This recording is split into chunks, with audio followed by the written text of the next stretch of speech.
said, to understand clearly, you're saying that if Iran responds, the U.S. will be there to defend Israel, correct? What I'm saying is that our commitment to Israel's security is ironclad, and of course, part of that includes the defense of Israel when it faces threats from malign actors like the Iranian regime. That should be no surprise to you, Saeed. So you often speak of the rights of every nation to defend itself. Do you acknowledge that this was an Israeli aggression against Iran? I don't have any information for you, Said, on this incident or possible reactions, and certainly don't have any thing to offer as it relates to attribution, and would let the Israelis speak to any operation of theirs that they may be undertaking. I don't have a perspective to offer. It seems that the whole world acknowledges that this was an Israeli aggression on the capital of Iran. But suppose, when you develop the proper information to say that Israel was behind this aggression on the Iranian capital, it is within Iran's right to defend itself. I'm not going to speculate on this, Saeed. I don't have an update or an assessment to offer for you as it relates to attribution, and so I will just leave it at that. Okay. In principle, as a sovereign nation, does Iran have the right to defend itself? Saeed, it's a simple question. Does Iran, as a sovereign nation, as any other nation, does it have the right to defend itself? Iran is a regime that time and time again, since 1979, has been the largest and greatest exporter of terrorism, not just in the Middle East, but broadly. And it has a clear track record of not just suppressing its own people, but also funding, promoting, encouraging malign, destabilizing actions across the region. And our opinion and point of view on the Iranian regime is quite clear, and we will not hesitate to not just stand with our allies and partners when it comes to defending against threats from Iran, but also taking appropriate action from the United States as it stands. So you're saying that the nature of the Iranian regime strips it of the right to defend itself and to defend Said, I just don't have any assessment to offer on this. No, you just said that. I don't have any assessment to offer on this incident. I don't have any assessment on attribution. Let me ask you. I got my guy, my friend in the building. We're going to chop it up. I got to bring him in. No further ado. What's up, family? What's up, Carl? Hi, Rasheed. Hi, Rasheed's family. Hi, everyone. Carl, we got to jump right into this, man. I mean, this is crazy. First of all, I was just scanning Twitter, and I see that Iran has raised the red flag over one of the sacred holy mosques, and so that means revenge. And we see that Netanyahu is as crazy as everybody thought he was. You're losing the war in Gaza. You're being indicted for war crimes and crimes against humanity. You have assassinated a leader of Hamas in Tehran, the capital of Iran, while the new president was being inaugurated. Man, this is crazy. And you have assassinated a head figure of Hezbollah. To me, none of this could be possible. I don't care what anybody says. None of this could be possible without the United States and the UK, and they cannot tell me that they were not in on it or they had no prior information. With all of the spying apparatuses and all of the intelligence and surveillance systems that the United States has around the globe, there is absolutely no way that this was not given a green light by the United States. What have you to say on this matter, Carl? Oh, for sure. Benjamin Netanyahu also timed this perfectly. He did it right after his trip to Washington, where he received a 56 standing ovation from the traitors, that those are so-called U.S. congressmen in the U.S. Congress. He first created the spectacle that he has a full backing of the United States. Whether he has it or not, that doesn't matter anymore. He successfully created the perception whatever he does now from now on has a full 100% backing of the United States. And also, talk about intelligence, like the Hezbollah commanders, whereabouts. These are usually secrets. Yes. The political leader of Hamas, he was in Tehran publicly, He was on live television. He was embracing the incoming president of Iran. So everybody knew where he was. But the Hezbollah commander's location, that's a secret. So, I mean, it's very likely that U.S. at least had a role in sharing the intelligence of where they're about. And if you look at the reaction of United States immediately after Israeli strike, U.S. deploy U.S. Navy right off the coast of Lebanon because they know what's up. They're basically intimidating Hezbollah not to retaliate. In fact, there are sources saying U.S. has contacted Hezbollah saying you just take this hit. Let Israel strike you and take this hit and don't retaliate. Of course, Hezbollah is not going to respond to that. They're not going to. Right now, you have EU officials hypocritically saying urgent restraint on both sides. They always do this. Right after Israel does some horrible strike, horrible bombing, they will come out. Everybody refrain from doing anything rash. You know, what they're really saying is Israel is allowed to strike and bomb, and everyone else just take it. And this is not going to happen. This is not going to stand. Now, neither Iran nor Hezbollah wanted to expand this into a wider regional war. This is what Netanyahu wants all the time. Netanyahu, because for him, as soon as the war stops, he's going to have to face corruption charges. For him, he's doubling down. This war cannot stop for him now. He has to play the war leader at all time. And this is why he went to the U.S. Congress, you know, to receive the standing ovation. So to show the world and show his constituency inside Israel that, hey, I got the full backing of the United States, you know, the world superpower. And then he assassinate the political leader of Hamas, who is the chief negotiator for the ceasefire and return of hostages with Israel. I mean, it's obvious they do not want return of hostages. They do not want ceasefire. They do not want a peace settlement. This is why you would take out the guy who you're negotiating with. Now and this is the thing. Israel has been taking out senior leadership of Hamas for a long time. They took out the founder of Hamas back in 20 years ago. But this is based on the mistaken understanding that this, you know, Hamas is just built around these personalities, you know, the couple leaders. No, Hamas, the organization exists as an expression of popular will of Palestinians who are tired of the Israeli occupation. You know, one leader, two leader goes, they will suffer some morale hit for sure, but Hamas is perfectly capable of put another leader in place. We've seen this before. So what Israel is really trying to do, they are trying to stop any prospect of peace, and they want to expand the scope of war. They want to expand the war to Lebanon, to war with Iran. So United States will be dragged in, you know, whether U.S. politicians want it or not. They want U.S. to be more committed into the Israeli project in the Middle East. So that's what's going on. And I think Iran will have to respond, but I think they will respond in a calibrated manner, just like their previous strike back against Israel. They will send a strong signal to Israel that this is not acceptable. If you choose to escalate, we can escalate upon the escalation ladder too. We have the capability to do so. So I think that's what Iran will try to do. I mean, both Iran and Hezbollah, they are also trying to do the best for their own people. Which, you know, they're people, Iranians and Lebanese. They wanted peace. They wanted development.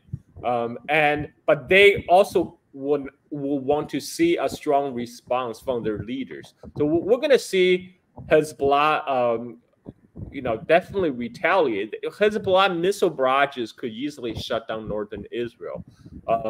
And we're likely going to see a strong Iranian response as well. But they will do it in a manner that would deny an excuse from United States to launch a wider Middle East war, like a war with Iran, like many people in U.S. Defense establishment want. You have J.D. Vance, Trump's VP pick openly talking about this in the Republican convention. They want to go after Iran. There's a significant a portion of U.S. foreign policy establishment actually sees what Israel is doing as carrying out the U.S. imperial project in Middle East, and they fully support that. And the ones who disagree, who thought the U.S. need to concentrate its energy elsewhere to contain China, maybe, but these people they're not in the driver's seat right now because Biden has come out and said, "I'm a Zionist. You don't have to be a Jew to be a Zionist. I'm a Zionist." Their boss already said that. There's nothing they can do to contradict Biden. Well, Biden might not be in charge, but we know Harris is no different from Biden at this point anyway. Right. So Israel saw a chance. This period leading up to the U.S. election cycle, where the U.S. political establishment is more or less paralyzed by infighting, and they can do whatever they want. And they already have created a public perception that they have the U.S. backing. So there's no holding back. So Hezbollah and Iran, I think they will carefully coordinate a calibrated response to Israel to show that Israel cannot bomb and strike without impunity, but at the same time they would do it a way to avoid a wider regional war. I think that's going to happen. I think it's going regional, and I'm going to tell you why. Because the economy of the United States is collapsing. The economy of the European Union is collapsing. The economy of Israel has collapsed totally, and the only reason that they're able to do what they're doing is because of the injection of U.S. and European tax dollars into Israel.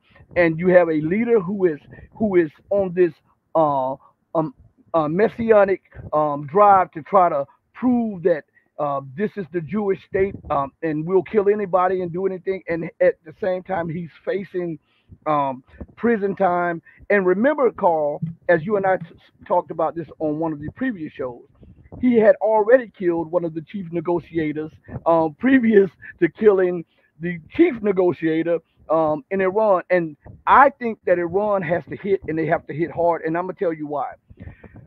The last time Israel bombed the embassy in Damascus, and they took out some top generals. It was a calibrated move by Iran to strike back, to let Israel know it can be touched. But this is a little bit different. This was the inauguration of the new president of Iran, and it was in the capital of Iran, in Tehran. I think this is Iran is going to have to, or they'll lose legitimacy in the eyes of, forget the world, but in the eyes of their backers in Iran. And I think this is why when the Ayatollah he said this right here. There's an article on Press TV, and the head of it says, leader vows to avenge blood of dear guest, Hanaya, warns Israel of a harsh response. And it says, leader of the Islamic Revolution, Ayatollah Sayyid Ali Khamenei, has warned the Israeli regime of a harsh response for the assassination of Hamas political bureau chief Ismail Haniyeh, saying it is the Islamic Republic's duty to avenge the blood of the Palestinian resistance leader. And also it says the criminal and terrorist Zionist regime martyred our dear guests in our homeland and left us bereaved, but it also set the ground for a harsh punishment for itself. I believe prior to Israel escalating with the direct attack on Iran through its embassy and killing those high-level. It was 2 generals that were killed. It was a colonel that was killed. It was some dignitaries that were killed and some children that were killed when they committed that heinous act against Iran in Syria, which is, according to international law, was a direct act of war. This too is a direct act of war. I don't think the Iranian people will allow for a passive response for this, because I think it would delegitimize the leadership because of the rhetoric that comes out of them. I think it would delegitimize them if they just had a coordinated strike that America knew about. Think about this, and I want your response on this. Let us not also forget that they also assassinated the second most popular person in Iran, which was Soleimani, General Soleimani. Iran's response was calculated, and it was in line with trying to show the Americans, listen, we have escalation dominance. Don't keep doing this. And now you see the assassination of a Hamas official, assassination of a Hezbollah official, after Benjamin Netanyahu threatened escalation and said that he wanted war. I think Iran has to respond and respond harsh. I think right now it's really, we'll have to see what the U.S. response is. I mean, the U.S. right now is basically threatening, intimidating, trying to intimidate Hezbollah from responding to this attack.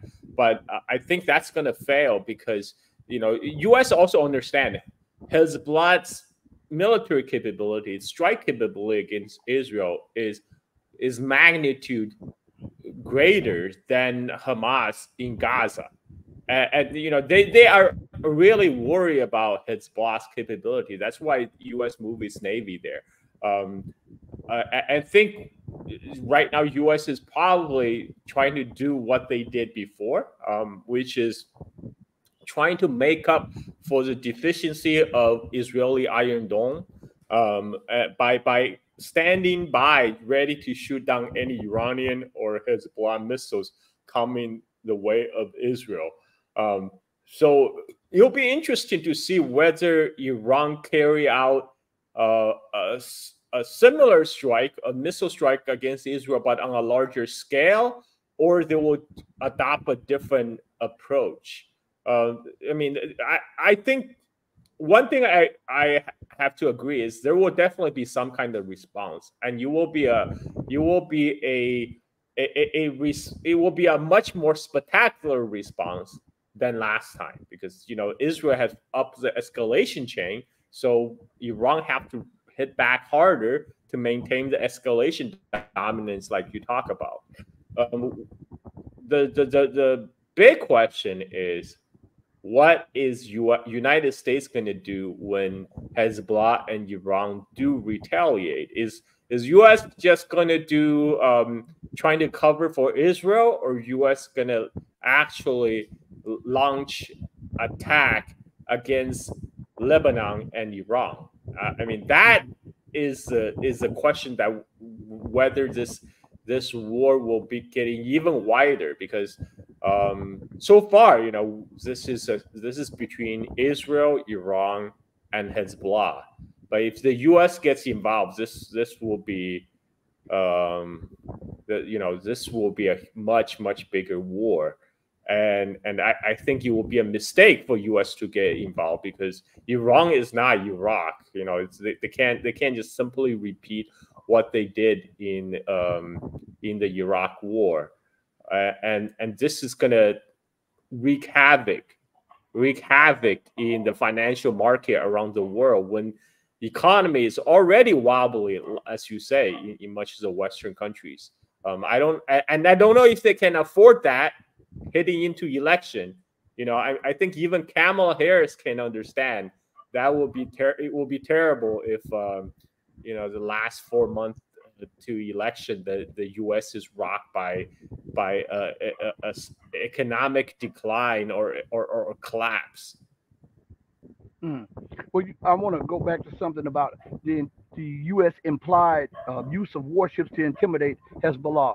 It's amazing that you said that because 3 days ago I was talking to someone and they were telling me that their sources told them that Iran, they are 100% sure that that they cannot intimidate Hezbollah because the Hezbollah now have acquired the Chinese CO2 missiles, the upgraded Chinese CO2 missiles, and some Onyx missiles from Russia. They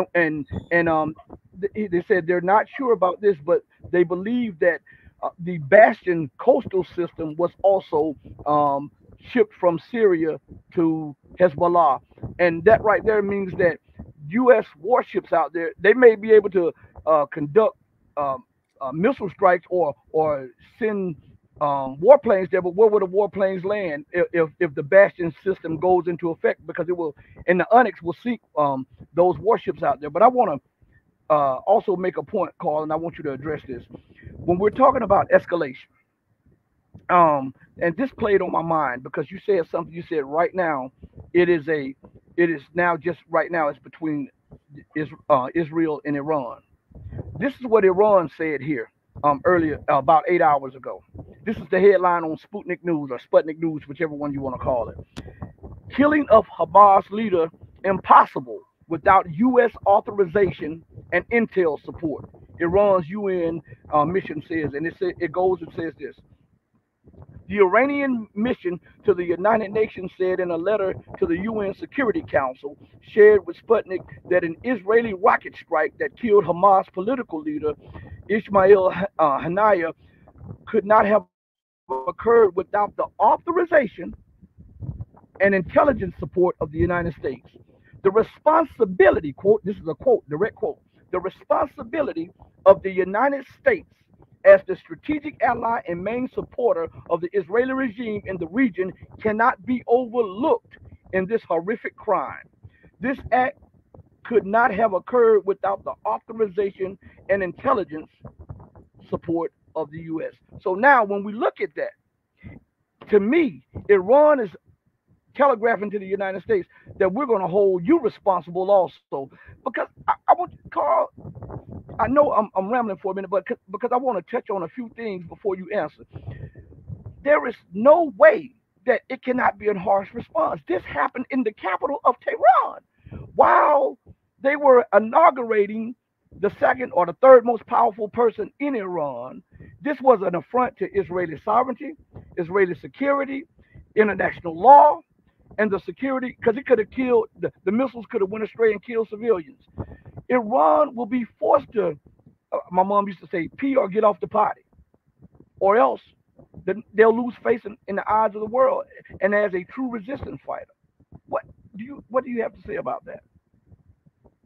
Yeah, I mean, I expect Tel Aviv is going to get hit. I mean, last time we saw the spectacle of Iranian missile passing above the Israeli parliament, I mean, that was a warning shot. I mean, now we might actually see some government installations in Tel Aviv being targeted, because that would be the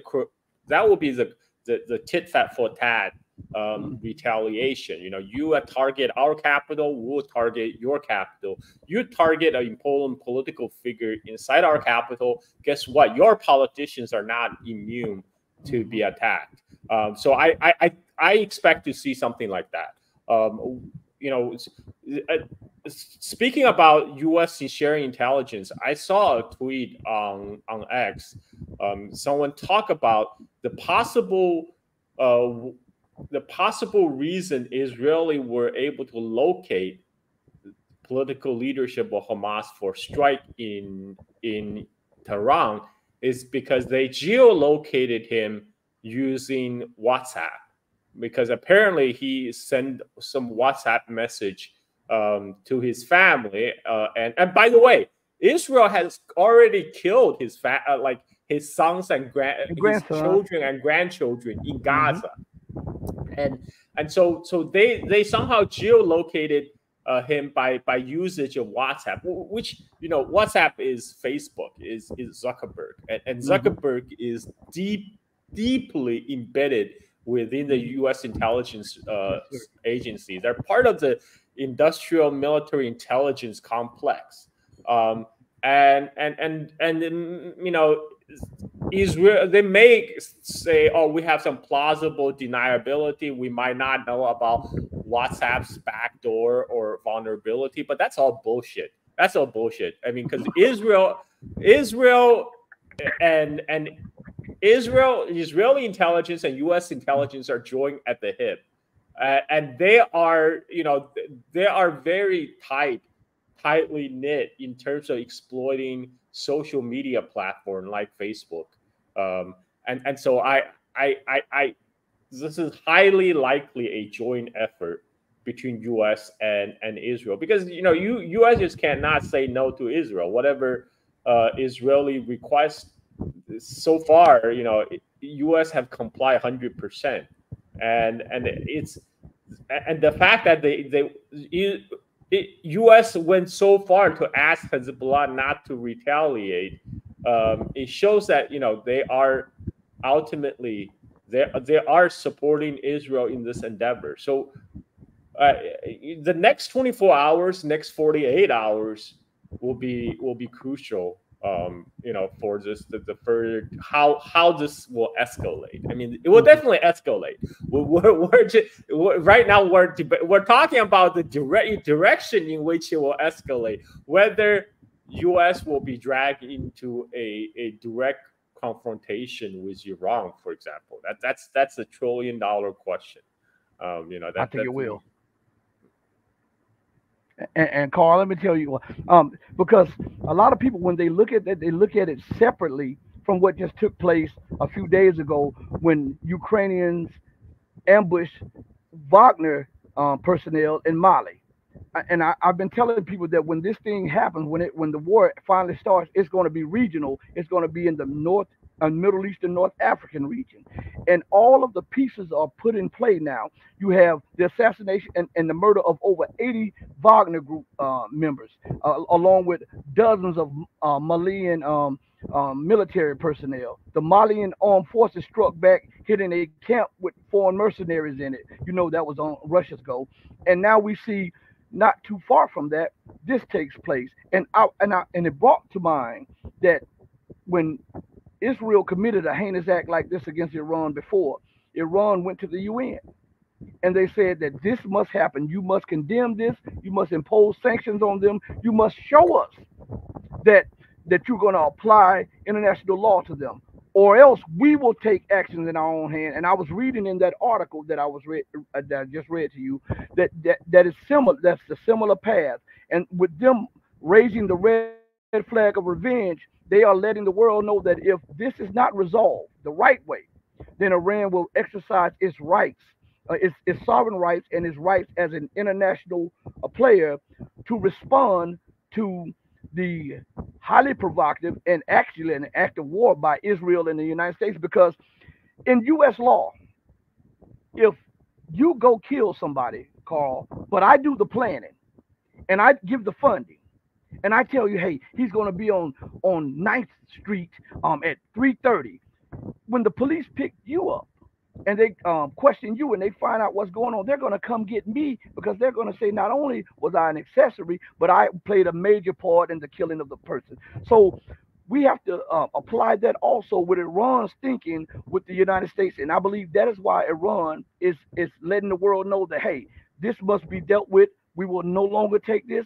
And remember, another thing is to remember, when that first bombing took place at the embassy, Iran warned that any other attempt to strike Iran or its interests will be met with a very harsh response.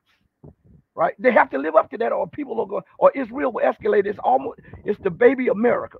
If you don't sock America in the face, she escalates. And I believe this is the same way. And I want to play this 41-second clip, and I want your response right after this. This is War Secretary Lloyd Austin. All right. Can you confirm if Israel is behind the strike that killed the senior Hamas leader in Tehran? And did you get any warning that this was going to happen? I don't have anything for you on that.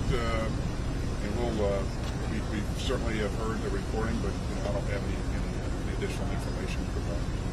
Yeah, so what you heard me say yesterday is that if Israel is attacked, we certainly will help defend Israel. You saw us do that in April. You can expect to see us do that again. But we don't want to see any of that happen. We're going to work hard to make sure that we're doing things to help take the temperature down and address issues through diplomatic means. Notice every time America or Israel or a NATO nation commits an act of aggression against another country, after they commit the act of aggression, they try to play the temperature down. Oh, we want diplomacy. Well, why didn't you act in a diplomatic manner before you struck me? You can't punch me in my face and then say, hey, let's talk about this. I got to get my get back with you. Any man worth his salt would not allow a person to assail them without a response. What do you have to say about what he's talking about, this crap that he's speaking? By the way, when he said we will try to work through diplomatic channel to cool temperature down, he means U.S. diplomat is telling Iran and Hezbollah, don't retaliate. That's what they mean by that's what they mean by diplomatic measures. It's like, please don't retaliate. And it's not going to work. It's not going to work. And because U.S. is not offering anything, first of all. And as you say, Iran and Hezbollah, they have to retaliate for their own reasons, for the reasons of their own domestic constituency. They cannot let this go without retaliation. So the question really is the level of U.S. involvement. We know U.S. for sure will have their naval assets trying to shoot down any incoming missiles, but whether they're gonna do more proactively, hit target inside Lebanon or Iran, that's a big question. And I would not be. I feel bad for these U.S. servicemen currently sitting in Mediterranean right now because they're targets. They are floating targets, and you gotta be rest assured. Either Iran or Hezbollah have plenty of anti-ship missiles in stock, and guess what? Right now, this is actually a perfect opportunity to test the capability of Russian and Chinese made missiles against U.S. military hardware. Like this, U.S. do this all the time. They send weapons to Ukraine to have them be tested against Russian weaponry. So this is the reverse now. Now the U.S. Navy will become a target for this weapon test. We're gonna have to see whether we see the escalation to that point. But I would not want to be these sailors right now, because to know that they could be hit anytime. So, what do you think is going on now in Tel Aviv and in Tehran and in Damascus? Because when Iran strikes, the West is going to try to change the narrative to an attack by Iran, which is not an attack; it is a counterattack, and that's major when you're speaking. Iran did not initiate an attack on Israel. Israel violated Iran's sovereignty, and it was not just an affront to its sovereignty; it was a spit in the face to the new leadership and to the people by launching a missile into Iran and hitting a guest of the Ayatollah. So what do you think right now is going on in D.C., in Tehran, and in Tel Aviv? Well, Tel Aviv, they have some bigger issue right now. Right now, they're debating whether it's okay to rape prisoners. I mean, they're having a civil war in Israel over the right to rape. And their conclusion in Israeli parliament is it's okay. And you have like the right-wing politicians and their supporters storming the Israeli prison, demanding the right for their soldiers to rape. This is, I mean, these people, they don't care. Obviously, they don't care about their only international image, because they tweet out their war crime 24/7 on social media. but right now they are the most important issue right now in Israel internally is whether it's okay to rape, and this goes back to all their accusations. Every single one of their accusation against Hamas is a admission and projection. They keep on running those sexual violence, rape story from October 7th. So far, not one has been verified. And just when Netanyahu was coming to Israel, so far they couldn't find one single women witness. So they found some bogus guy who claimed that he was raped by Hamas, and then this whole Israeli rape debate blow up. It turns out they are the ones who have been systematically raping Palestinian prisoners, and they're having an open debate in their parliament on whether it's okay, it's lawful to do so. So these are this is also another reason why Netanyahu wants to widen the scope of the war, because he's facing a civil war right now in Israel, over the right to rape. And so he wants to redirect everything externally and distract his own people. Let's not talk about where to rape. Let's carry out a war against Iran and Hezbollah. That's what he's trying to do. But I don't see. This is not going to end well for Israel. I mean, we all know right now Israel lives on the borrowed time. I mean, they were on a path of normalization. Now, they almost succeeded with expansion of Abraham Accords. They were going to have Saudi Arabia officially recognize Israel. They're even going to have Muslim majority countries like Indonesia recognize Israel. But now all that is gone. That's out of the window. And I don't think that will ever be entertained as a serious possibility in the next 5-10 years. So now they already made themselves an international pariah. They have been convicted not only in the court of public opinion, but in actually IOC. Netanyahu is a war criminal. So the only thing he could do is keep doubling down, keep on escalating. And for him, the state is like he doesn't want to go to jail, so he rather blow up the whole world doing it. I mean, for him it's free.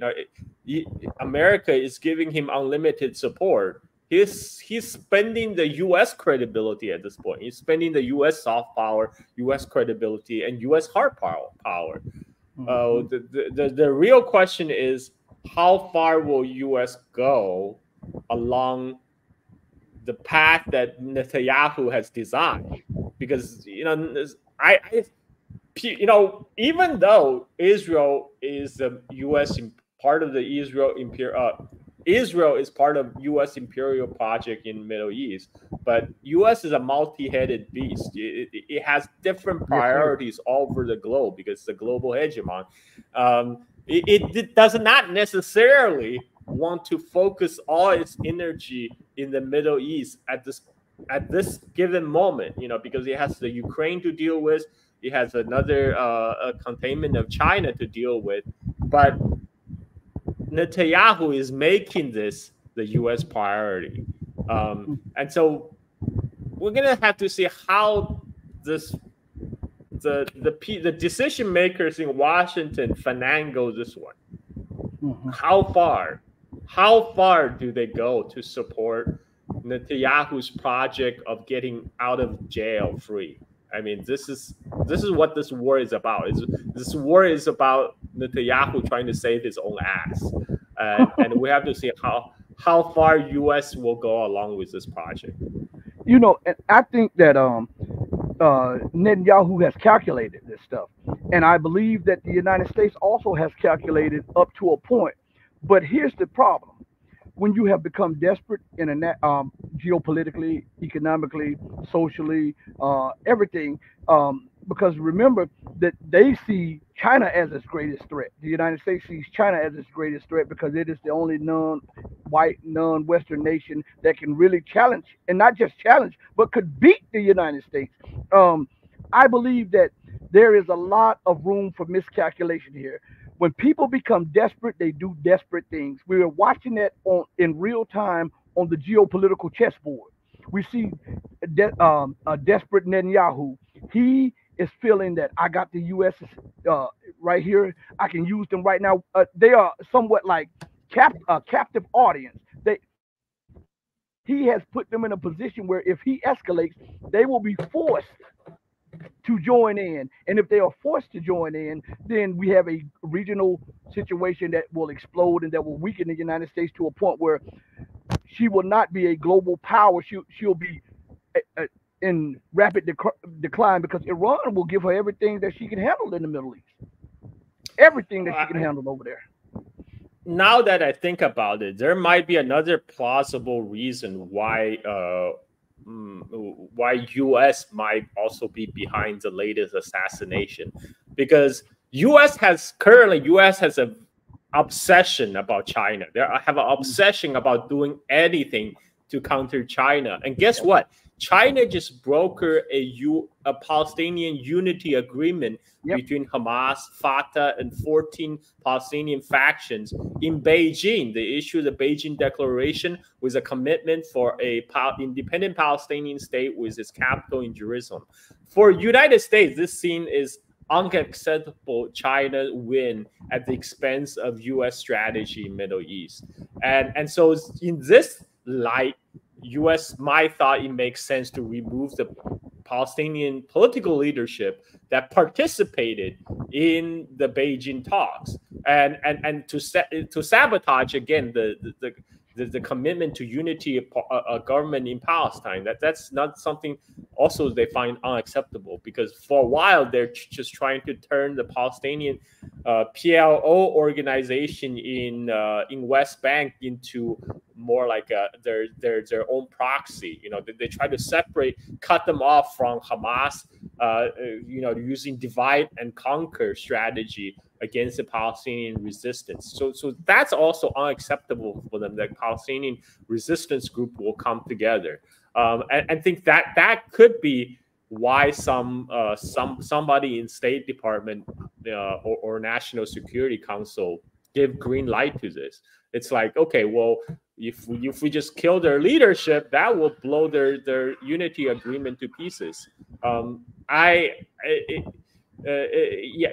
can never write that off as a possibility, because U.S. go crazy whenever they hear about China and when they hear there's a win in China, and they will do anything to counter that. So that's a distinct possibility as well.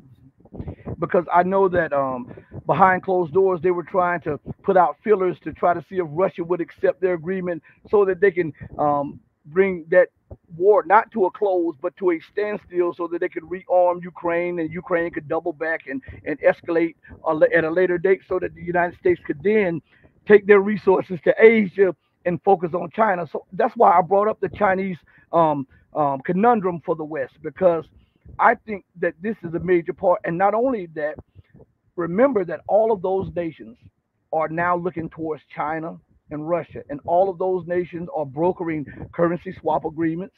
All of those people are now moving towards the global south, and Israel is feeling the pressure. The United States is feeling the pressure because it has to take more money to pump into Israel to keep it afloat, and it has little to no money. And China has already said that they're not buying more U.S. debt, and so all of this is desperation from the Western leaders, and they're lashing out at China, lashing out at Iran, lashing out at Russia. I believe that there is a major misestimation and miscalculation, and I believe that this will lead to a regional conflagration, and it will be it will be massive bloodshed. Nobody likes to hear that. Everybody likes the rosy scenario, but I'm just going to tell you, when you go before a judge, the judge looks down, and the judge looks at a track record on you. They keep a record of you. And so that judge, he's listening to what you're saying, but he's looking at everything in your history.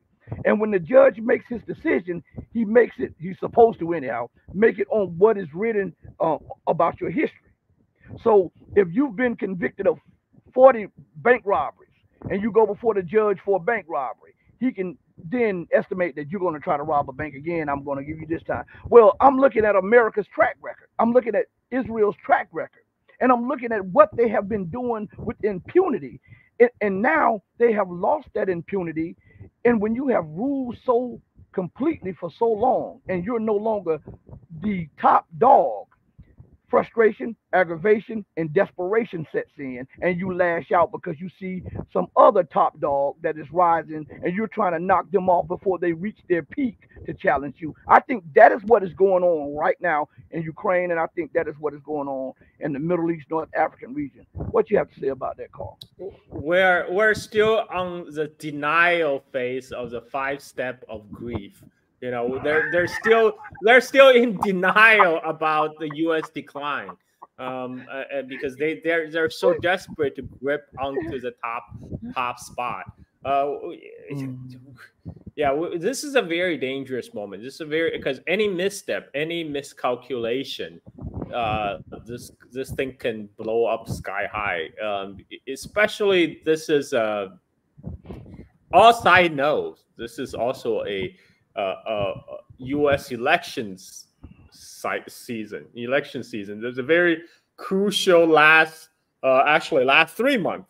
Only 3 months left, and U.S. political establishment are mostly right now focused on its own the election rather than worry about expanding the footprint of U.S. empire at this point. So this is why Netanyahu chose this moment to strike. But it's very dangerous because right now we don't even know who's in charge in U.S. at the moment. I mean, it's Biden. Where's Biden? You know, but is Biden really? I mean, is Biden just retire right now? I mean, is Kamala fully in charge? Or I mean, we know Kamala is really not in charge. I mean, just like Biden, Kamala is just another rider on the bus. Neither of them are drivers. But the question is, you know, lame duck, you know, Tony Blinken, Jake Sullivan, all these people who have been driving the U.S. Foreign policy. They're on a borrowed time. They might be out of a job in a few months. So what the hell are they gonna do in the last remaining 4 months, for 3 to 4 months? So that's a real big question. Or what will our war secretary, Lord Austin, do? Like, I like that you call him a war secretary. I mean, that's what really what he is. I mean, all that defense secretary stuff is bullshit. He is a war secretary. So it's a question of what is the U.S. deep state wants to do in the last 3 months. Do they want to commit resources? Because it actually takes a lot of commitment to have a war with Iran. I mean, Iran is not you know, Iran is not Grenada. Iran is not even Iraq. And so do U.S. really want to have a war with Iran right now? At this point, that's a big question. You know, my guess tend to be no, just because this is election season. But you never know, because this is also during the paralysis, the decision-making paralysis at the top. It also creates opportunity for all the crazy and cycles and all these because there are a significant portion of the U.S. political the foreign policy establishment, and that really is just hell-bent on world domination, and they see Israel as a perfect tool to do U.S. bidding, you know, to counter Iran, etc., etc. The question is, will those people seize this opportunity now to take over? take over and to drive this over the precipice. I don't know. I don't know that answer. I mean, my hope is now no, because I don't think most people do not want to see the expansion of the war unless your name is Benjamin Netanyahu. But sometimes these things are kind of beyond the control of one individual. They acquire, after a while, these events acquire dynamic momentum of their own, like World War I. Nobody expected that the assassination of Ferdinand, Archduke Ferdinand, will lead to a world war. I mean, and even the countries that that declare war, they all thought it's going to be quick. They all thought it's going to be like the war of the past that will be over in a couple of months. Either with German troops in Paris or vice versa. Then there will be treaty signed. They did not know it's going to take 4 years and then result in Russian Revolution. So my son just came to visit me, and mine did too. And he did a roundabout and went back out of my office door. But Carl, before we go further, I want to address Mehdi. Mehdi says this to everybody, and I agree with him 100%. I'm telling you, Carl gives some good information. Mehdi says Mr. Czar's Chinese History podcast on his Patreon are freaking gold. I believe that. They are gold. I'm telling you. Support Carl. Go to his Patreon, subscribe. I mean, we give a lot of time talking to everybody, and they don't understand that it takes a lot of time, a lot of effort, and a lot of energy to put out truth, and to be uncompromising with it. A lot of people don't understand. They think you just get in front of the camera and you just talk. Carl does a lot of good work, and he has a problem with me saying this, but I call him a historian also, because Carl this guy is awesome. I'm telling you this. And also, there was a question for you up here by Mehdi. And Mehdi says, how does Israel exist among hostile neighbors on three sides that can line up on the Israeli border at any moment and force Israel to choose Beirut or extinction? It's because the United States and the UK. Go ahead, Carl.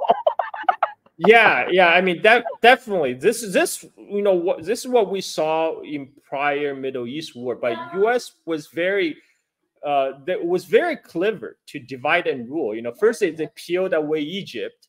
Then they okay. Give me 5 minutes. I need to make sure my son is taken care of. I'll be right back.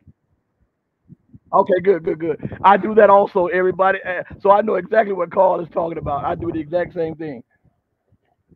But listen, everybody, we're gonna come back to his Mehdi's question.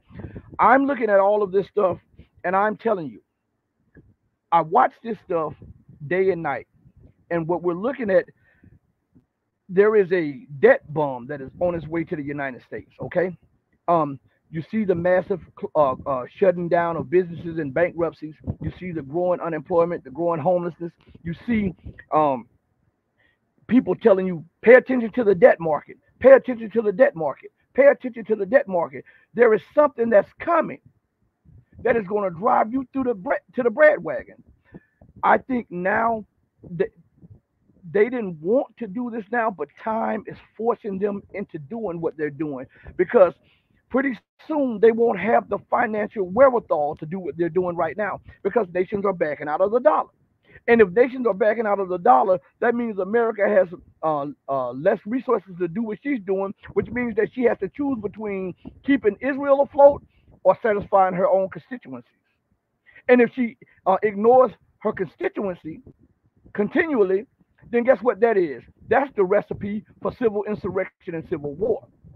So they have all of these plans, and they're doing all of this planning, and I believe all of that is a factor into them doing what they're doing. Carl is back, so I'm going to reread the question to him. And Mehdi says, how does Israel exist among hostile neighbors on three sides that can line up on the Israeli border at any moment and force Israel to choose Beirut or Lebanon, or extinction?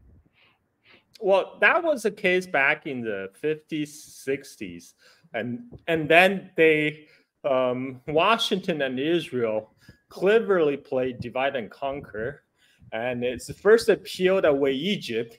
What with the Camp David agreement? That's when United States promised to deliver a lot of aid to Egypt in return for Egypt to normalize its tie with Israel, and Israel gave up all the land it conquered in Sinai, give it back to Egypt, and then they did it with Jordan. Jordanians. Let's remember, Jordania in the last Iran strike against Israel, in the latest Iran strike against Israel, Jordanians were helping Israel, shooting down Iranian missiles, right? So right now, it's not really true Israel is surrounded by hostile neighbor anymore. I mean, the only one they have problem with is Hezbollah in the north. And Saudi Arabia was on the verge of recognizing Israel, having normalized ties just before October 7th. Let's remember that. That was one of the Tony Blinken's and Jake Sullivan's big Middle East strategy. And that, of course, after October 7th, of course, that all fall apart. But still, Israel and Syria was crippled through the Syrian civil war, which is sponsored by U.S., NATO, and Israel. They imported all the jihadists from all over the world to pour into Syria to fight Assad. So Syria was crippled. And this has always, Benjamin Netanyahu talked about this. He the one that was goading U.S. to attack Iraq, right? During the Iraq war as well. He said, as long as you take out Iraq, democracy is going to break out in the Middle East. You will promote peace and stability in the region, which couldn't be further from the truth. And so this is what they did. They went after all these countries surrounding Israel, either neutralize them or with bribes, or destabilize them. In the case of Iraq and Syria, they were militarily attacked and occupied, and Lebanon is in a state of civil war, and the only force in Lebanon that's resisting against Israel is Hezbollah. So for a long time, Israel only have basically Hezbollah to deal with, and Hamas in Gaza. So they were now what. Of course, Israeli action now is making very hard even for the government that previously made peace with Israel. But they still cannot just mount their army and roll into Israel, because United States, Israel has the implicit U.S. umbrella, U.S. I mean, anytime that even looks like Hezbollah is going to retaliate against Israel, United States rolls its armada and park it on the Mediterranean. I mean, because Israel is U.S. precious, So this is the reason why. This is the reason why Israel can survive the way it did for this long. But I think things are changing now. The world has changed to a significant degree, especially after October 7th. And we're talking, before October 7th, I wouldn't have entertained the idea that Israel might cease to exist at some point.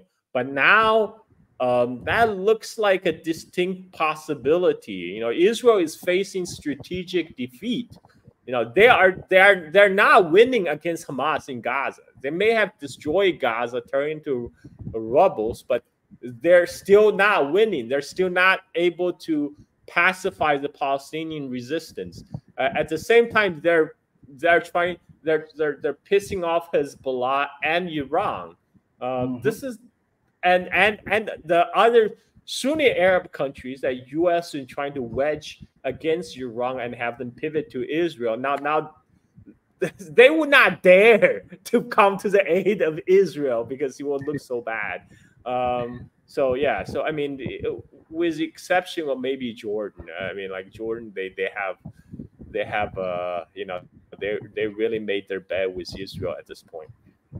You know, I did a premium on my Patreon, and I talked about something to the prelude of what just transpired in Iran with the assassination of Hanaya, right?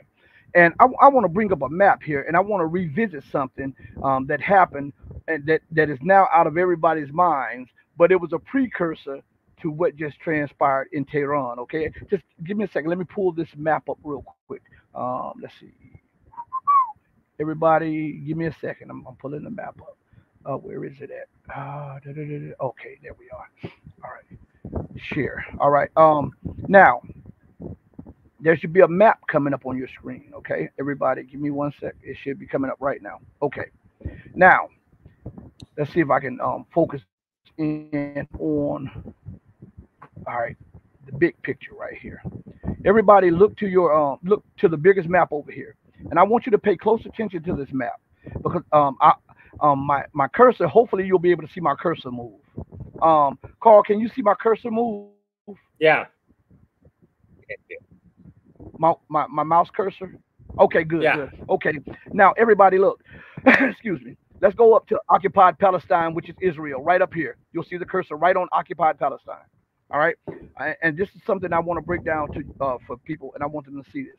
Recently, I know this just happened, but because of all of the events that are taking place now, this was pushed out of a lot of people's minds. Do you remember when Israel struck Yemen, right? With a barrage of missile attacks, right? And they say they struck them with the F-35s. Okay, now this is very important because this has to do with what just transpired in Iran. I want you to look at this. This is where Israel is. Look at what's surrounding Israel. You have Egypt, you have Jordan, you have Syria, you have Iraq, you have Arabia, right? So for Israel to fly F-35s to strike Yemen, they would either have to get the permission of Egypt, they would either have to get the permission of Jordan. We know they didn't get the permission of Syria, or they would have to have gotten the permission of Arabia to strike Yemen. And this was supposedly, as was referred to by the foreign ministry in Israel, a warning of what is to come to Tehran. Now we see that something just happened in Tehran with a missile strike, right? So what my point is, for this to take place, some of those Arab countries had to be in bed with this to take place because Israel is too far away to do that without Iran picking it up on radars or to see that. Carl, what do you have to say about this? Yeah, I mean, that definitely, I think Jordan is guilty, and Iraq is military occupied by United States, and let's not forget that. I mean, Iraq is not a truly sovereign at this point, so they don't have much say when Israel violate their airspace because United States U.S. military still sits in Iraq and 1/3 of Syria. Let's not forget. So all that airspace is basically U.S. own that airspace, and Jordan probably opened up their airspace to Israel, so that created a corridor, allow Israelis F-35 to, and the fact that you brought up that Israel used F-35 to strike Yemen. To fly that distance, they need refuel. Yes, sir. Air refuel capability. That is provided by United States. U.S.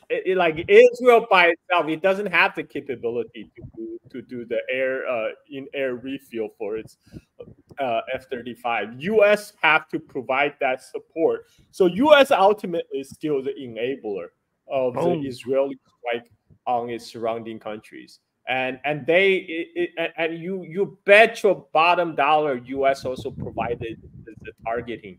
U.S. intelligence using their satellite to provide the intelligence on the actual target. So yeah. Yeah, and those are my points that I was trying to. The United States, they didn't have anything to do with it or know about it. This is what I was telling you.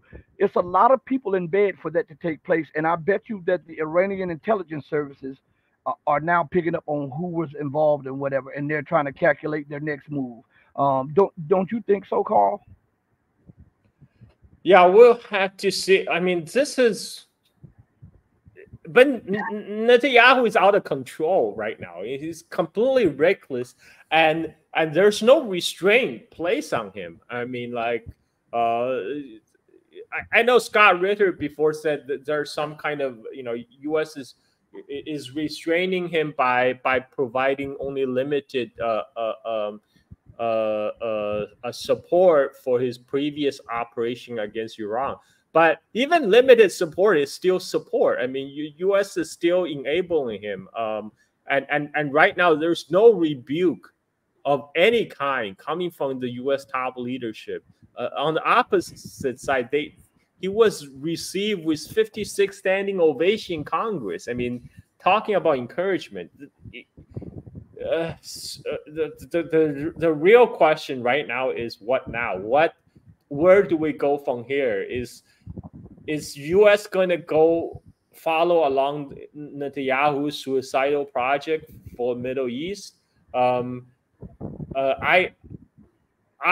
the optimist in me is thinking the U.S. establishment is so paralyzed by the election, they might not do anything other than providing, logistic support and to provide air cover for Israel. That's the optimist in me thinking. But there's always a possibility. The crazies, there's a lot of crazies in the U.S. U.S.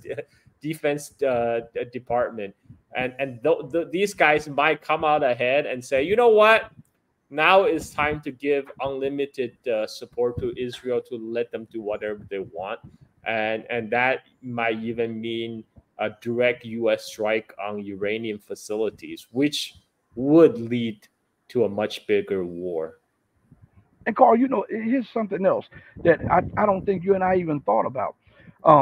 There there are factions in Washington. Some want to focus on Russia, some really want to focus on China, and some have been wanting Iran for the longest. And maybe because the United States was trying to pivot to Asia to try to focus on China, maybe those people gave the go ahead to act so that as to put force America's hand because she's trapped in this idea of we must defend Israel at all costs. Maybe that is one of the things that took place. What are your thoughts on that? That's a great point because even the U.S. top political elite is not among the It's a different factions fighting for control, pulling on different levers. And you're right. Maybe that's the way trying to get attention for Middle East, for Israel. And speaking of pivot, but U.S. right now is also trying to pivot to its own backyard, to Latin America.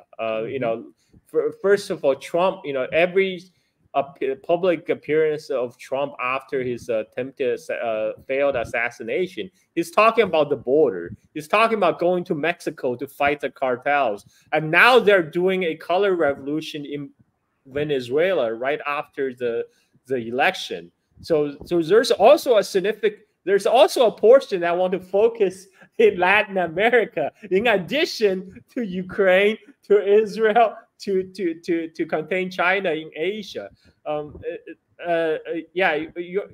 think you have a valid point. This could just be one faction is trying to get more resources by stirring up things in Middle East, so the resources don't flow to the other factions that want to go focus on other hotspots.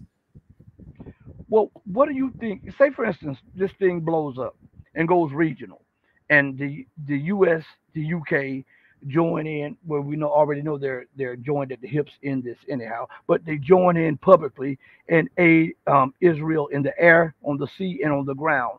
What do you think Russia and China's response will be? Because Iran is now what is it, SEO member, and is trying to join the BRICS. So what do you think China because that's a national security problem for Russia and China when you have one of their allies and one of their friends under threat by Israel, under threat by the United States, under threat by the UK. And let us not forget that Iran and Afghanistan are the underbelly of both China, India, and Russia? Yeah, in fact, Iran is quite crucial, either in Russia's outreach, to the through its southern Russia to reach Indian Ocean to trade with, for example, India, Middle East, and also China's Belt and Road Initiative to build out the Eurasian connection through Iran to Turkey to Middle East, etc.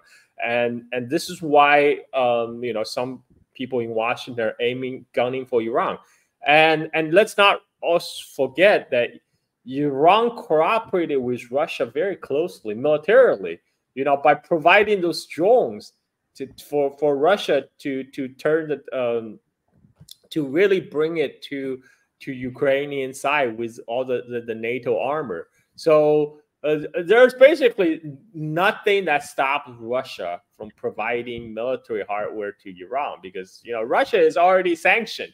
Much more sanction can they get? There's no incentive for Russia not to provide Iran with military hardware. And similarly, China will not allow Iran to collapse, because just like China would not allow Russia to collapse, because they understand once United States have its way in Middle East, guess where they're going to turn to? They're going to pivot to Asia again. They're going to focus on China again. So both China and Russia has a very vested interest in supporting Iran and see that Iran do not fail. Do you think that if this thing goes regional, do you think that China will fight America also? Because you think about this, America's fighting Russia right now. And I'm going to give you an example so you can understand my point. America's fighting Russia right now through its proxy in Ukraine. Yet they have not lost focus of trying to make greater Israel at the expense of the people, the indigenous people in the region, right? Do you think if war breaks out in America is helping Israel, that she will do the same to try to limit China's rise, or to try to offset China's rise with proxies and with covert operations and stuff? Because it looks like that is the last thing she has in her arsenal: destabilization, color revolutions, covert operations to bomb infrastructure or assassinate people. Do you think that because desperation is now seeping in, and the realization is now dawning on the powers that be in the West, that China is not going to surpass the United States economy, because it already has? Do you think that would push them towards that? I don't think China will I do not think China will make a go for Taiwan using the opportunity. Instead, I think if there is a wider war in Middle East,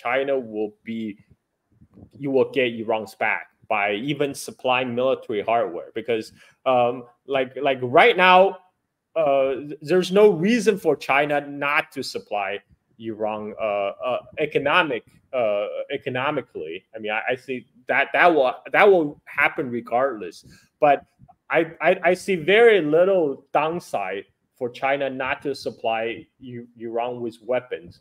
And if this became a bigger war between Iran, Israel, and United States, I mean, China and Russia will definitely get Iran's back. There will be tons of military and economic aid pouring into Iran. And the thing is, Iran is actually connected to Russia through the Caspian Sea.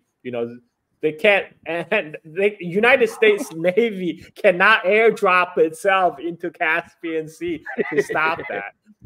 So China and Russia can easily continue to funneling military and economic aid to Iran, and also through Central Asia, because there's already infrastructures that connecting China through Central Asia to Iran, and then also through Russia as well. So I see that happen. I see China and Russia will providing unlimited arms and weapons and economic aid to make sure Iran can stand on its feet and fight.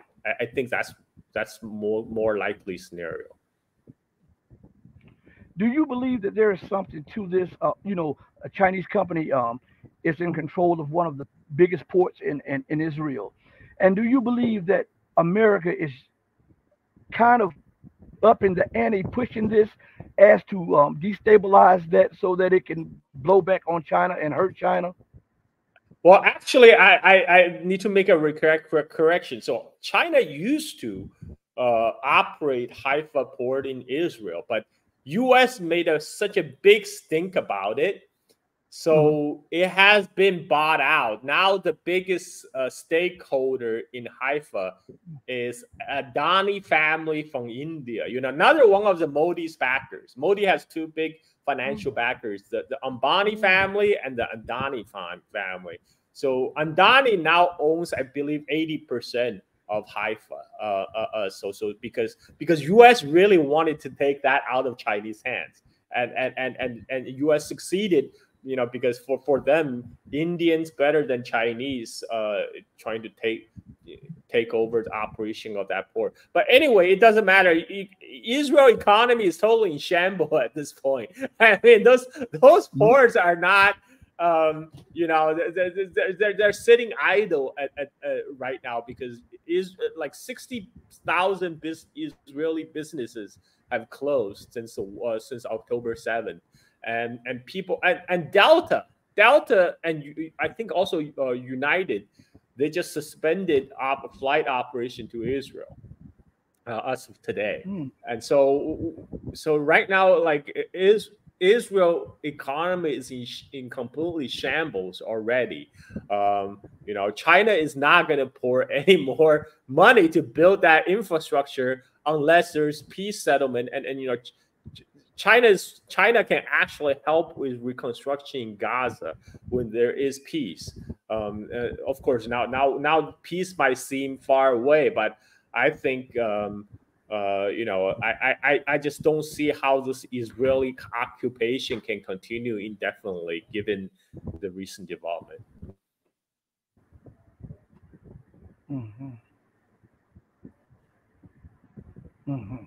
Okay. There was a little buffering. I think it's bad weather out there, so we're going to experience a little bit of that right now. And Jen, one of our guests also said that they were experiencing a little buffering too. I've been trying to keep ahead of the comments. They're moving fast, but I'm trying to. Carl, I want to replay this for you.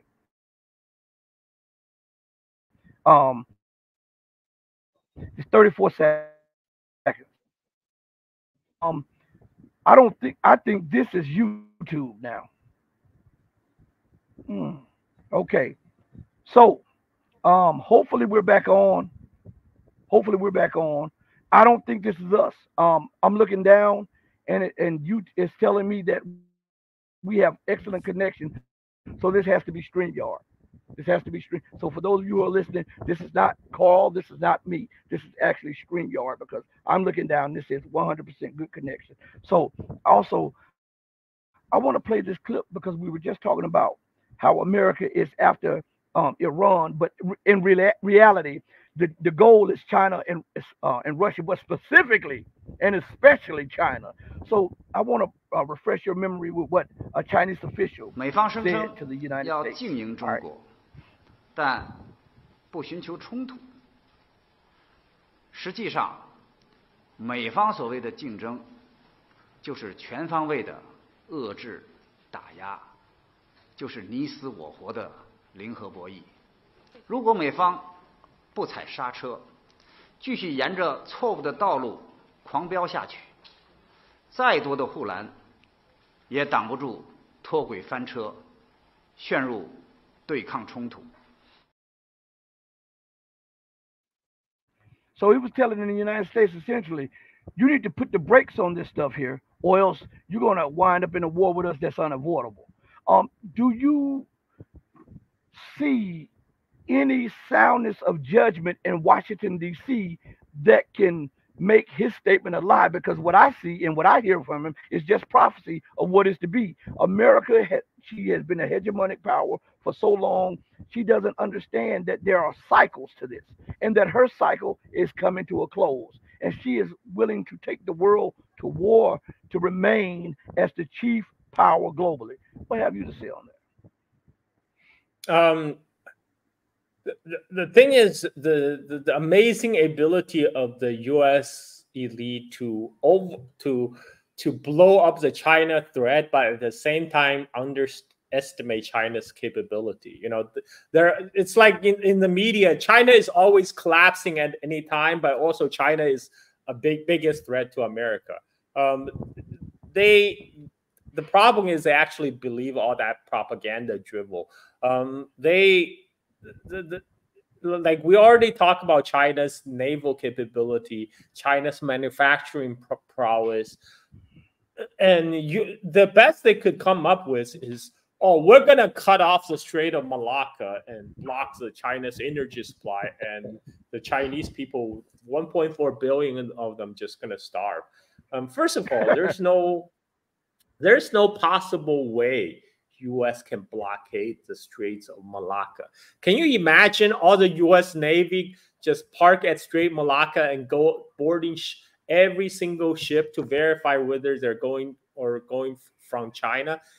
That means they're not blockading China. They're blockading the entire world's commerce. You know, everything east of Malacca Strait, Japan, South Korea, China, Indonesia, Philippines, Vietnam. You are gonna turn the entire East Asia against you. You're not just blockading China. You're blockading entire East Asia. You're blocking the entire East Asia's commerce with the rest of the world. That is crazy. You are, even if you could do that, I don't think U.S. Navy has the capability to do it. They don't have the manpower. They don't have, even if they do, you are declaring the war. You are declaring war on the entire world, and you are declaring war on yourself, because much of U.S. economy runs a lot of the trade from China, and then you're blockading trade with China. You're blockading yourself. So that's totally ridiculous talk. And we know that, you know, you right now with upgrading of Chinese missile capabilities, you know, Chinese anti-ship ballistic missile, they can reach out as far as Guam in the east and as far as Persian Gulf in the west. So all the U.S. service fleet in the region anywhere close to China will be subjected to China's anti-ship ballistic missile, which U.S. has publicly said they have no defense for. And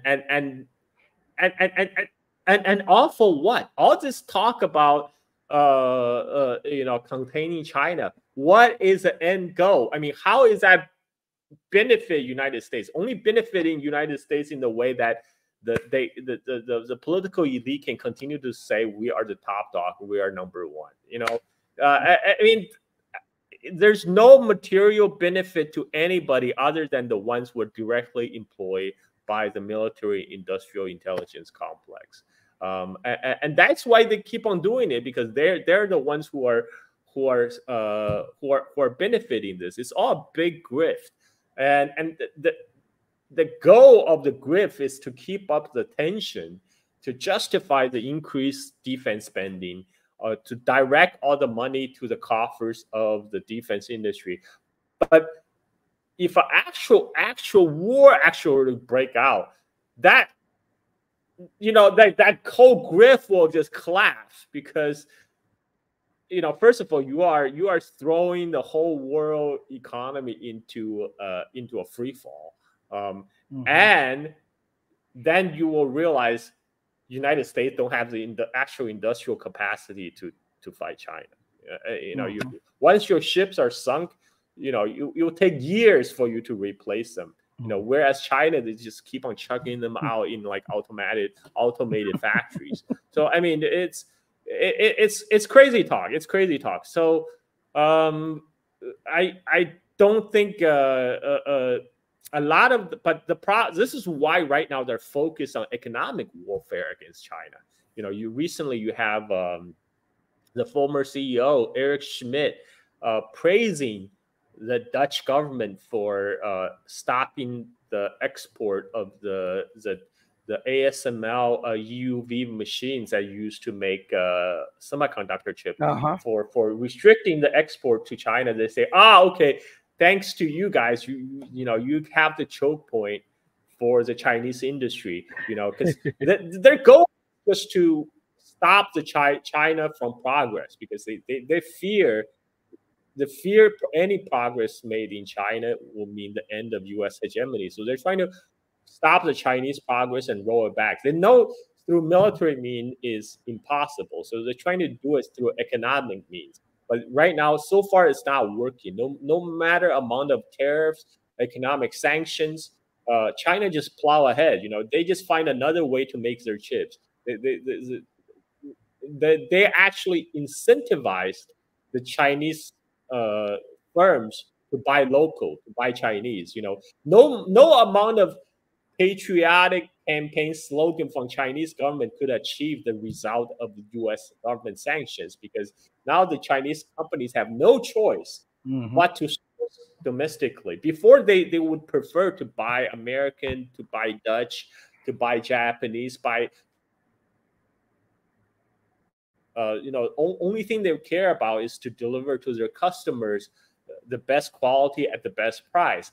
But that's why they would rather not go with Chinese domestic supplier if the Chinese domestic supplier is not at the same standard as their Western competitor yet. But now they can't access their Western supplier, so they have to go to their Chinese domestic supplier, even if they're one generation behind. Guess what? When all that money now before spent on importing chips, importing foreign technology, now it's getting redirecting internally. Now those domestic Chinese firms have the money to plow into research and development and to better their product and to bring it up to the same standard and maybe even surpass the Western product. So the best thing that U.S. Biden administration and Trump administration have done in the past 10 years is actually the sanction against China. You forced Chinese companies to go domestic and force them to build independent platforms. For example, they weren't affected by the CrowdStrike global meltdown. and I just saw Delta Airline CEO was interviewed, and he said, we're suing them. We're suing CrowdStrike and Microsoft because so far they haven't offered us anything but more consulting services. It's like they said we suffer $500 million damage from this CrowdStrike meltdown, but these guys are offering us nothing but more consulting services. We're suing, but China was completely unaffected because guess what? China is not using their software, and this is why it also makes people realize how important it is to be independent, to have sovereignty in tech, and this is especially if that information was true that Hanaya, the political leader of Hamas, was assassinated in Tehran because he was geolocated by a WhatsApp message. Then it's another indicator that the kind of it's better to have alternative to this American dominated platform, which often been co-opted by U.S. intelligence services and Israeli intelligence services. So where do you think all of this is leading us, Carl? I mean, we have a desperate falling hegemon. We have its military wing of the North Atlantic Terrorist Organization. We have their lackey in the Middle East lashing out. Where do you think? Because there's so much miscalculation because of desperation. Where do you think this is leading? And we all have hopes that it doesn't do X, Y, and Z, but let us deal with that moment of what's going on, what do you think this will lead? I mean, we're living a very increasingly more dangerous world. I mean, especially with lunatics like Benjamin Netanyahu is running around unchecked. I mean, I'm hoping Iran, serve him a lesson that he won't forget. Somebody needs to check him. Right now, he's running around with impunity, and somebody need to put him in his place. They keep on these people, especially think tankers in the West, they keep on saying, "Oh, these Arabs, these Iranians, these other people in the global South countries, the only language they understand is force." This is projection. You need to apply the same logic to them. Israel need to have a taste of its own medicine, and we're gonna have to see what Iran and Hezbollah serve up with. None your business says, what's the good word in Indonesia with respect to China and U.S. relations? Nobody talks about Indonesia, but they should. I mean, they really should. Indonesia is one of the largest countries in the world. People don't realize how big Indonesia is. If you superimpose a map of Indonesia on the map of Europe, it will stretch from the city of London to the border of Afghanistan. And on top of that, Indonesia is a world's fourth most populous country in the world. The top three is China, India, United States, and the fourth is Indonesia. And it's a world's most populous Muslim majority country. It's a country with the highest Muslim population, and it's also a country with abundant natural resources in like cobalt, nickel, oil, gas. It's very crucial where Indonesia stands now. Indonesia, they're adopting a very practical approach to this.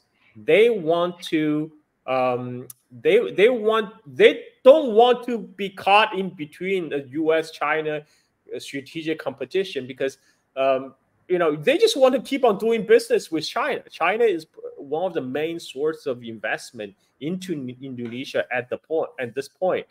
They don't want to see that trade interrupted, and they don't want U.S. increasingly militarization of the region, because they really didn't like about the AUKUS about Australia purchasing nuclear submarines from the United States. Guess what? For Australian nuclear submarines to travel to South China Sea, guess where they have to go? They have to go through Indonesia. Indonesia just don't like that. Indonesia do not like a militarized Australia on its southern border. And they don't want a militarized South China Sea, and so Indonesia has a very friendly relationship with China. They don't want to. They at the same time they don't want to unnecessarily antagonize the United States. This is why Indonesia hasn't officially formally announced BRICS membership yet, because they see that kind of, because they understand United States is very sensitive about any kind of China win or BRICS win. So they're like, you know what? We're already getting all the benefits anyway. We're already getting all the benefit of Chinese investment. We're effectively much of Southeast Asia, including Indonesia, is part of RCEP. It's a free trade zone of the East Asia Pacific region, and so they're already having they're de facto BRICS member with without the name, without the official title. So they're not in a rush to declare to be official BRICS, but they're perfectly happy with all the signing on with all the Belt and Roads Initiative projects in Indonesia. And they like to see the region peaceful. They do not want to see conflict. Right now, U.S. is a major instigator of instability in South China Sea. And what we do see some encouraging signs One is that Philippines finally backed down. Philippines recently signed an agreement with China, which is reaffirms their 2014 gentleman agreement with China, which says China will allow Filipino supply ships to Second Thomas Shaw, provided they do not bring construction material. That was a long-standing agreement that was upset after Obama Marcos came up in power with the U.S. support. He tried to bring construction material to the stranded Filipino ship Sierra Madre in Second Thomas Shaw, and that started this whole standoff in South China Sea. So now Philippines realize, United States do not have their back, because whereas previously Blinken went to Philippines says we have an ironclad commitment to the U.S.-Filipino Mutual Defense Treaty, which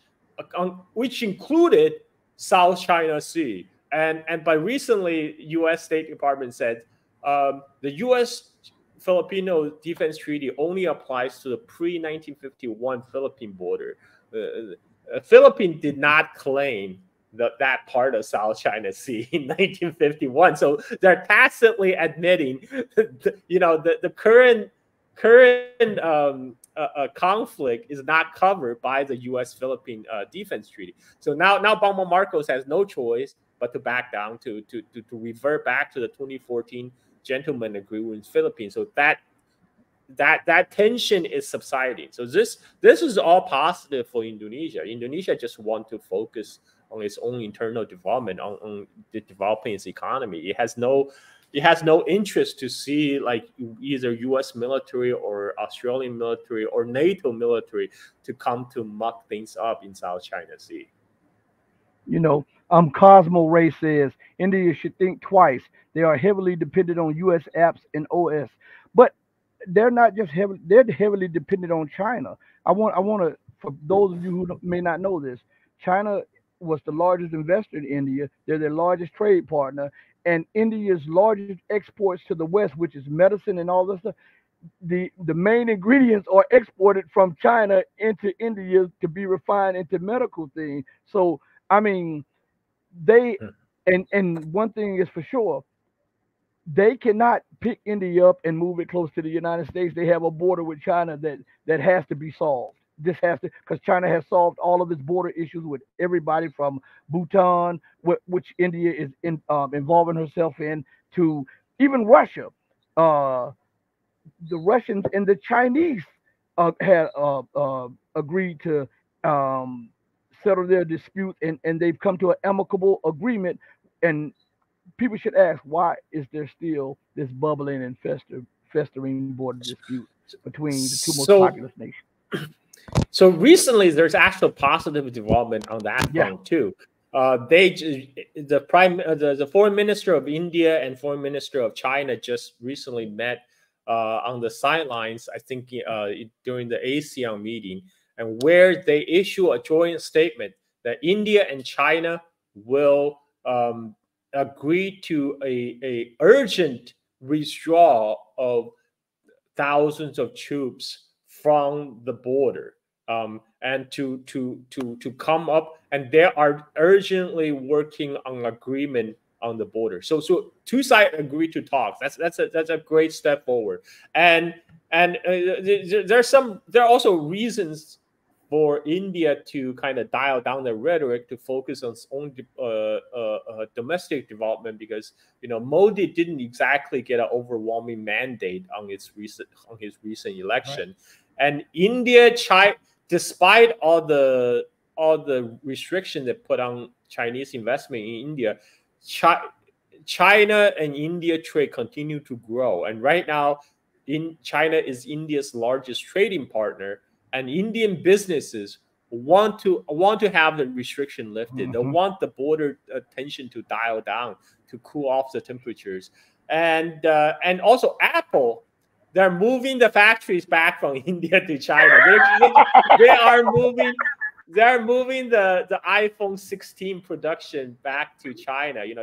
Before they moved portion of the iPhone 15 production to India, but they just realized that the infrastructure in India is not quite there, and the product that they're made in India is not quite up to the standard. So in the end they realized they can't live without China. So again, this is another failure of decoupling from China. Everybody is tied to China, even though when they try to shift production to India, but India itself economy is increasingly tied to China. So it's a losing proposition, this whole decoupling, de-risking business. I mean, it has no economic basis, and it's not going to succeed. Okay, our next one says, let's see. H. Isaac says, if you look at the map, Iran, Russia, and China are keeping USA from entering Central Asia. Any opening from either one of them exposes the rest of them from behind. That's what I was saying when I said Iran and Afghanistan are the underbelly to India, China, and Russia.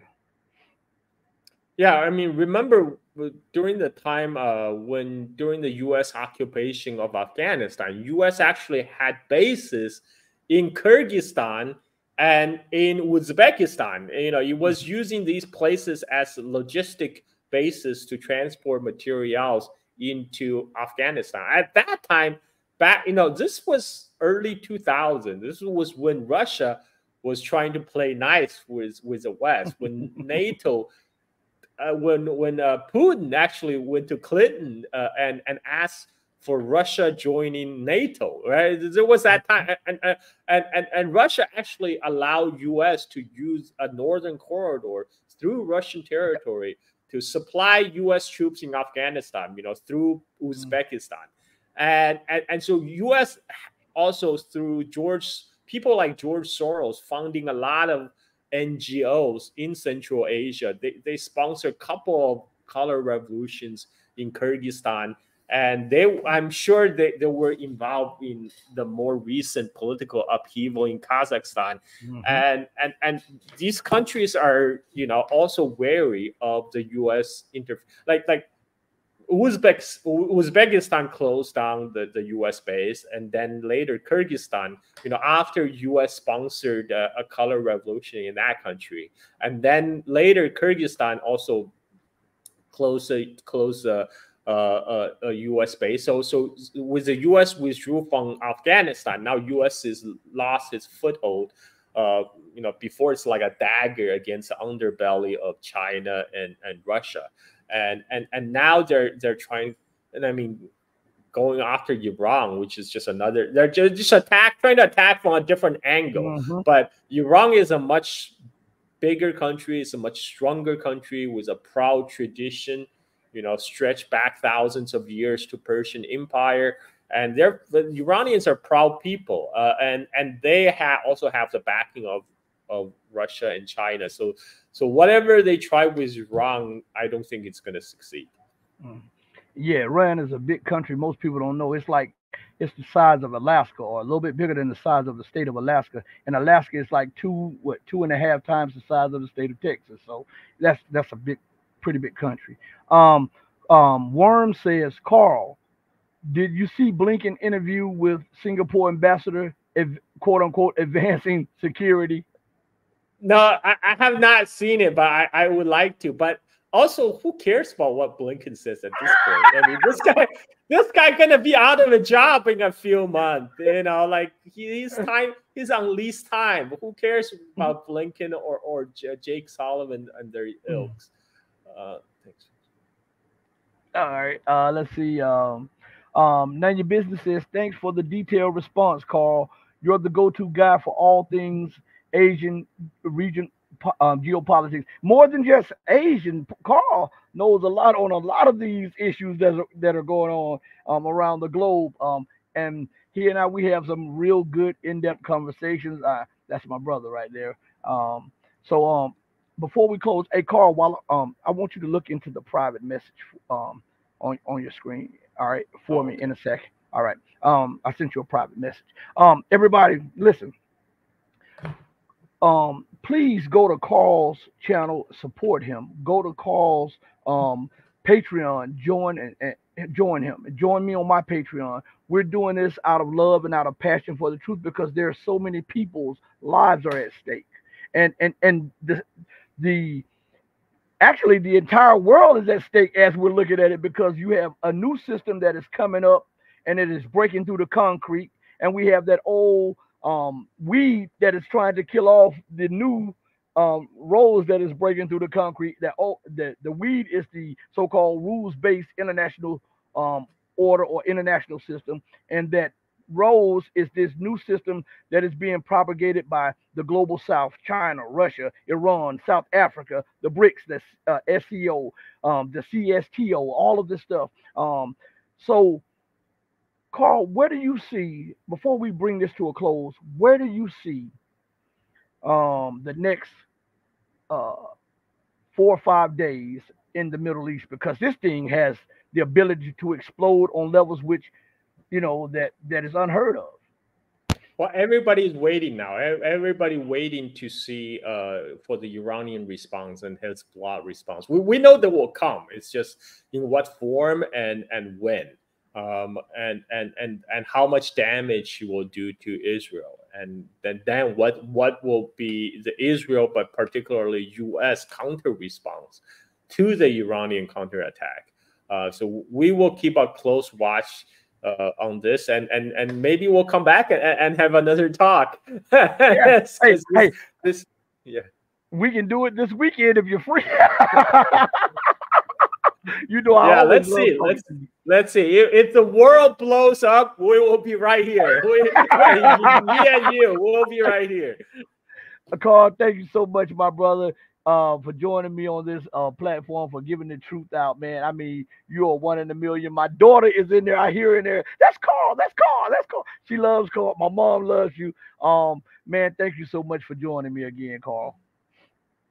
Thank you, Rasheed. Anytime. All right, my man. Be blessed, man. All right. Everybody, listen, for real, hit the like button, share, subscribe. And not just here, but over at Carl's channel also. And also go and support Carl on his Patreon.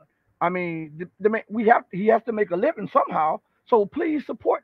He's giving you all of these nuggets of information. We're giving you all of these nuggets of information. And we're asking that you help us out a little bit. On that note, Carl, we go out, man. It's hard for me to bring the show to an end because I love the conversations that we have, man. I love those conversations. But for everybody who's watching, don't forget to join us tomorrow. We'll have at 11 a.m. we'll have Larry Wilkerson, and at 12:30 we'll have Tom Luongo. It's a double header tomorrow, so you guys better not miss it. And on Friday, we'll have Matthew Eric, and we who knows, Carl, if something goes down, you and I may do another one or something like that Friday or Saturday if the things explode with the Iranian Israeli thing like that. And I also want to let everybody know. Hold on, let me check the messages. All right, let me check the messages on before we go out in the chat. Carl, I see your message. Thank you so much, man. Let me see. I see what it says. Thank you, Rasheed and Carl. Let me highlight this real quick. And it says peace all, and don't forget to hit the like button, right? And Carl is putting up something. Let me put Carl stuff up here. Please, please, please support my brother and friend Carl. Go over there, subscribe, like, comment, share, and then go right from that and hit his Patreon and subscribe over there.